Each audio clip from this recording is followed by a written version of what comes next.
Selamat pagi teman-teman, kita berjumpa lagi dalam video pembelajaran online yang masih tentang balance scorecard. Jadi dalam slide sebelumnya atau video sebelumnya Anda sudah belajar mengenai bagaimana menyusun balance scorecard seperti ini ya, yang tertampil di layar Anda ya. Ini adalah balance scorecard level korporat mas, level perusahaan. Nah, tahapan berikutnya adalah bagaimana menurunkan balance scorecard ini di level korporat ini ke level divisi atau departemen. Ya. Lazimnya perusahaan itu punya divisi SDM, ada divisi marketing, divisi produksi, divisi keuangan, dan seterusnya. Nah, bagaimana menurunkan balance scorecard level korporat ini ke level divisi? Kita sebut division scorecard. Itu yang akan kita pelajari dalam video kali ini. Jadi bentuknya seperti ini mas, ya. Jadi cascading ini namanya, cascading. Bagaimana corporate scorecard tadi yang sudah kita bikin, kita turunkan menjadi departemen scorecard atau divisional scorecard, sehingga masing-masing punya scorecard. Ya. Nah nanti misalnya division scorecard kita bikin untuk divisi SDM, otomatis itu menjadi scorecardnya kepala divisi ya, atau direktur SDM. Kalau kita bikin scorecardnya untuk direktorat marketing, ya tentu itu otomatis menjadi scorecardnya direktur marketing juga atau kepala divisi marketing. Caranya seperti ini mas, ya. Jadi ini sekali lagi ini adalah salah satu ini corporate scorecard yang sudah kita susun tadi ya. Ada 13 sasaran strategis, baik di financial, customers, business process, dan learning and growth. Nah, kita kemudian harus turunkan ini ya ke level divisi. Itu caranya seperti ini mas. Caranya ada dua. Jadi yang pertama Anda coba lihat tadi ya, sasaran strategis di level korporat yang seluruh atau sebagian pencapaiannya menjadi tanggung jawab Anda. Identifikasi sasaran strategis pada level korporat yang seluruh atau sebagian pencapaiannya menjadi tanggung jawab departemen Anda. Nah cara pertama kita sebut direct method. Direct method itu artinya sasaran-sasaran strategis yang ada di level korporat itu langsung diadopsi menjadi sasaran strategis di divisi atau departemen Anda. Jadi diadopsi langsung mas, di copy paste, diadopsi langsung. Kenapa? Karena memang sasaran strategis di level korporat itu yang paling bertanggung jawab untuk pencapaiannya adalah divisi Anda. Atau paling tidak Anda punya kontribusi terbesar dalam pencapaian sasaran strategis tersebut. Sehingga sasaran strategis itu sebaiknya Anda adopsi langsung, direct, menjadi sasaran strategis departemen Anda. Nah, cara kedua disebut indirect method. Ya, ini intinya adalah Anda mengembangkan sasaran strategis dan KPI yang membantu perwujudan sasaran pada level korporat tersebut dengan mengacu pada proses kunci dalam departemen Anda. Jadi intinya dalam indirect method ini intinya Anda membangun atau menyusun sasaran strategis baru mas,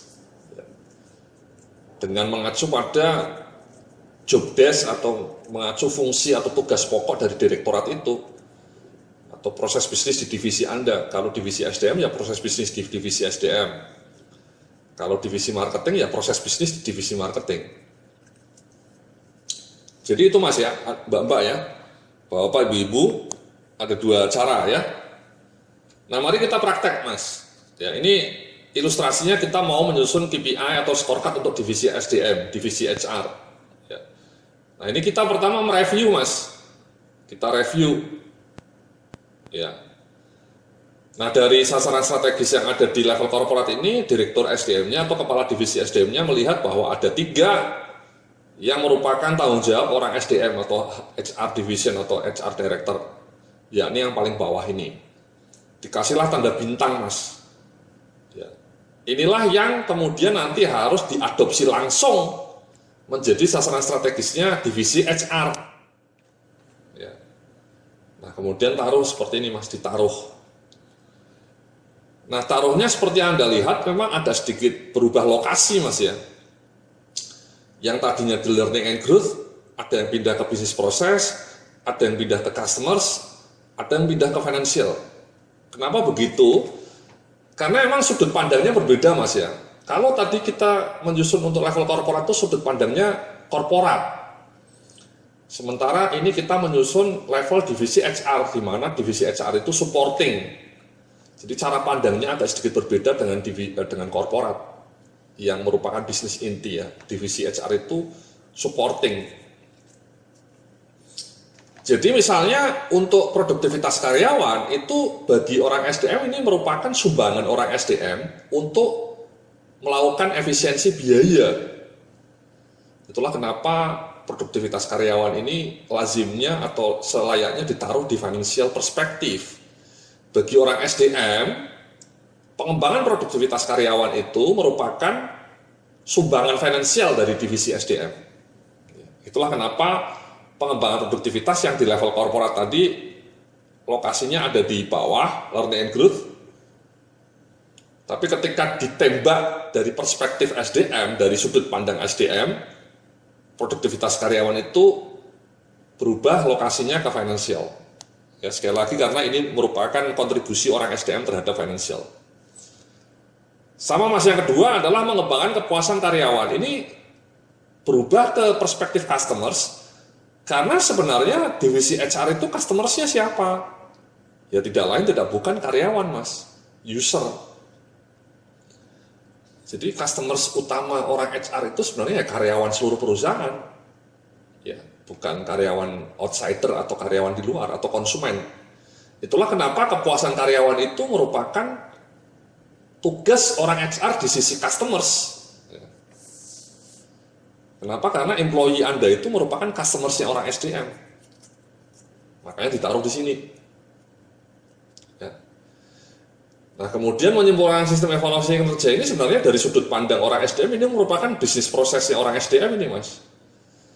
Evaluasi kinerja, rekrutmen, career and development, training and development, ya, itu merupakan bisnis prosesnya orang SDM. Itulah kenapa sistem evaluasi kinerja ini masuk di perspektif bisnis proses orang SDM. Ya, mas ya. Tadinya di learning and growth, karena ini kita di level korporat. Tapi ketika kita rubah ke level divisi HR, itu berubah ke bisnis proses.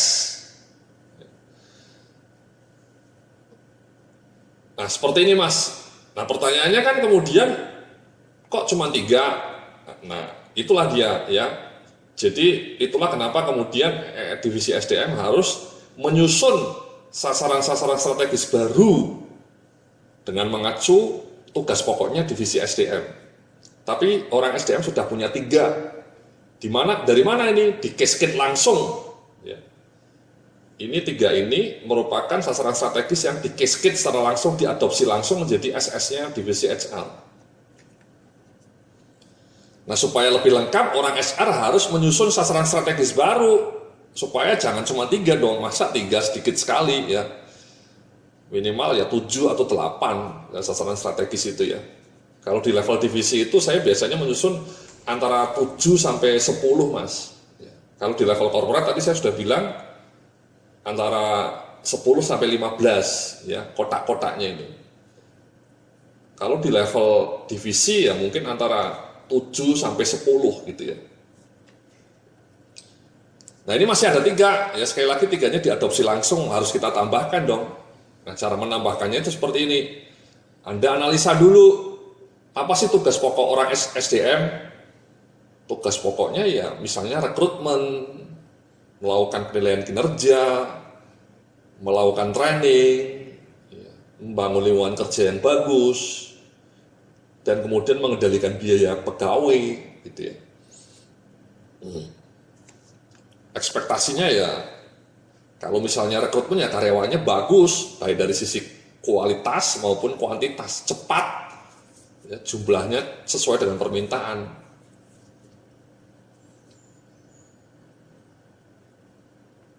Kalau misalnya pengelolaan biaya, misalnya nomor 5, apa ekspektasinya? Ya, pengelolaan biayanya efisien dan optimal, jangan boros. Ya, boros.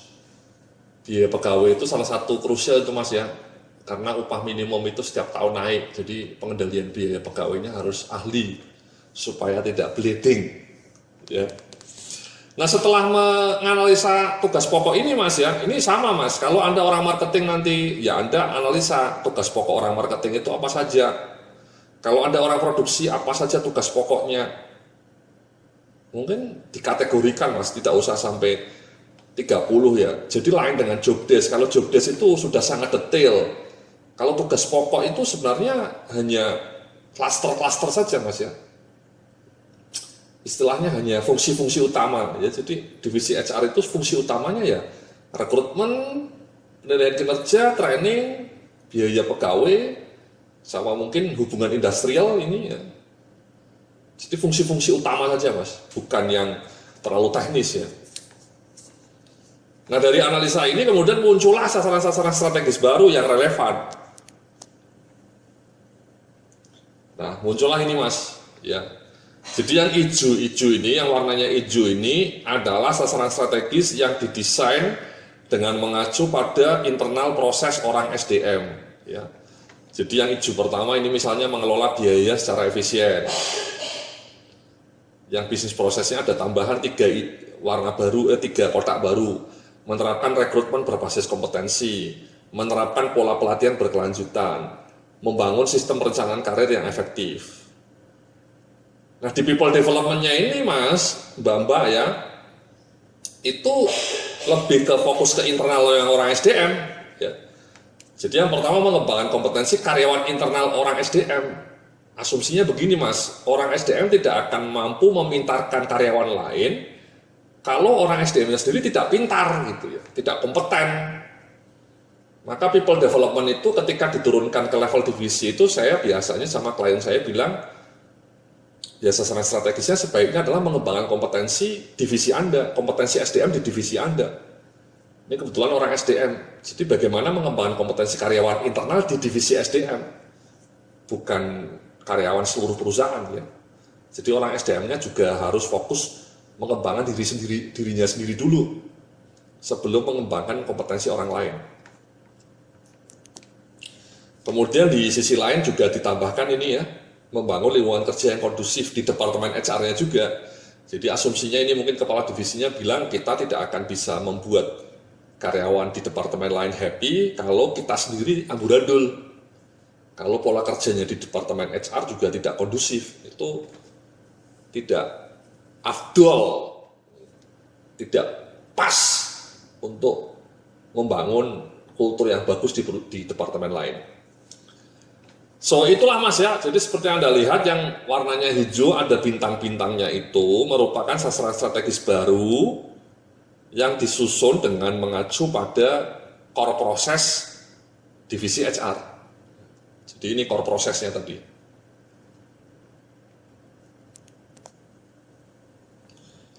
Nah setelah kayak gini ya kita rapikan Mas ya, ini kan masih agak sedikit berantakan ya. Ya jadi sekali lagi yang hijau kita define dari analisa proses, yang oranye ini yang diadopsi langsung. Nah setelah itu ya kita rapikan, ya jadilah seperti ini Mas, kita rapikan. Ya, di finansialnya ada 2 sasaran strategisnya, produktivitas karyawan sama mengelola biaya karyawan. Ya, yang mengembangkan produktivitas diadopsi langsung. Di customersnya mengembangkan employee satisfaction, ini diadopsi dari level korporat juga. Kalau di bisnis prosesnya ini ada 4, yang 3 tambahan baru, yang 1 ini yang sistem evaluasi kinerja, ini diambil dari level korporat, tapi yang 3 yang perencanaan karir, training yang berkelanjutan, rekrutmen berbasis kompetensi, ini merupakan penyusunan sasaran strategis baru. Kemudian di people development-nya ada 2, ya, kompetensi karyawan SDM-nya diperbaharui, dikembangkan. Kemudian lingkungan kerjanya di departemen HR ya juga harus maknyus, harus kondusif Mas. Ya. Jadi nah inilah Mas, inilah namanya balance scorecard level divisi SDM. Ya, seperti ini gambarnya. Ya ada 1, 2, 3, 4, 5, 6, 7, 8, 9. Ya 9 sasaran strategis. So this is it. Inilah balance scorecard level divisi. Kalau yang ini tadi balance scorecard level korporat.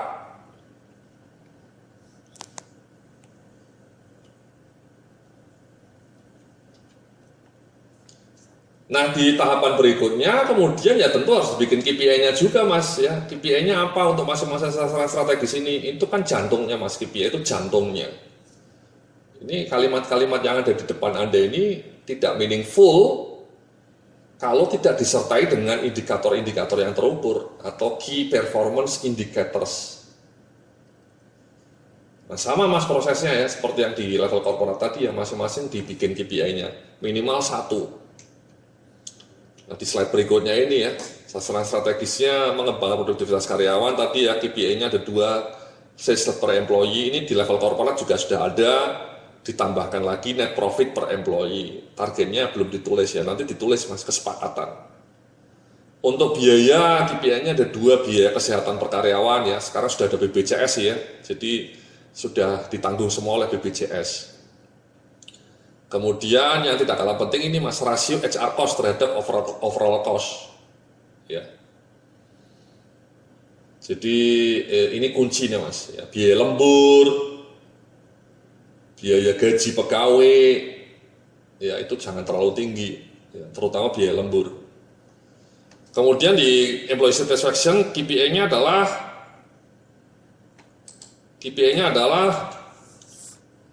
mengembangkan kepuasan, indeks kepuasan karyawan. Ini sama ini Mas, ini KPI-nya diambil juga dari level korporat.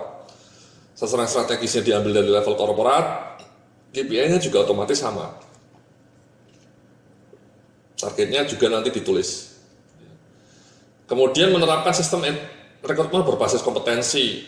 Ya ini Mas ya, KPI-nya bisa seperti ini. Tingkat kinerja karyawan baru yang direkrut dengan pendekatan kompetensi 6 bulan setelah penerimaan. Jadi nanti setelah 6 bulan diterima, di-assess atau direview oleh usernya sama oleh orang SDM, dianalisa bagus nggak ini kinerjanya, jangan-jangan setelah 6 bulan mengecewakan, berarti rekrutmennya kurang bagus. Kemudian pola pelatihan berkelanjutan itu KPI-nya ada 2 ya, jumlah jam pelatihan per karyawan per tahun ya. Targetnya kalau di Indonesia itu rata-rata sekitar 30 jam Mas, 30 jam per karyawan per tahun. Terus tingkat kepuasan peserta pelatihannya seperti apa? Ya. Kemudian sistem evaluasi kinerja, KPI-nya sama juga di level korporat. Persentase penyelesaian sistem penilaian kinerja baru. Ya, targetnya November selesai misalnya.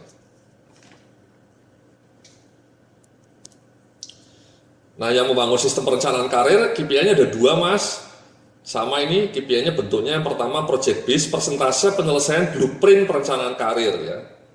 Targetnya mungkin Desember selesai, ya, 100% selesai Desember blueprint ini. Ini namanya KPI yang bersifat project based Mas. Jadi tahun depan kalau blueprintnya sudah jadi ya tidak perlu jadi KPI lagi. Ya. Tapi kalau KPI misalnya jumlah jam pelatihan, tingkat kepuasan itu menurut saya tiap tahun bisa tetap digunakan. Tingkat kinerja karyawan baru ini juga tiap tahun bisa tetap relevan. Targetnya saja yang meningkat. Tapi kalau penyelesaian penilaian kinerja baru, penyelesaian blueprint ini project based Mas. Jadi tahun depan kalau sudah selesai ya tidak perlu jadi KPI lagi. Ya. Kemudian KPI yang berikutnya adalah jumlah karyawan yang diakses melalui assessment center. Ya. Berapa? Kemudian di slide berikutnya ini ya, sasaran strategisnya mengembangkan kompetensi internal karyawan HR.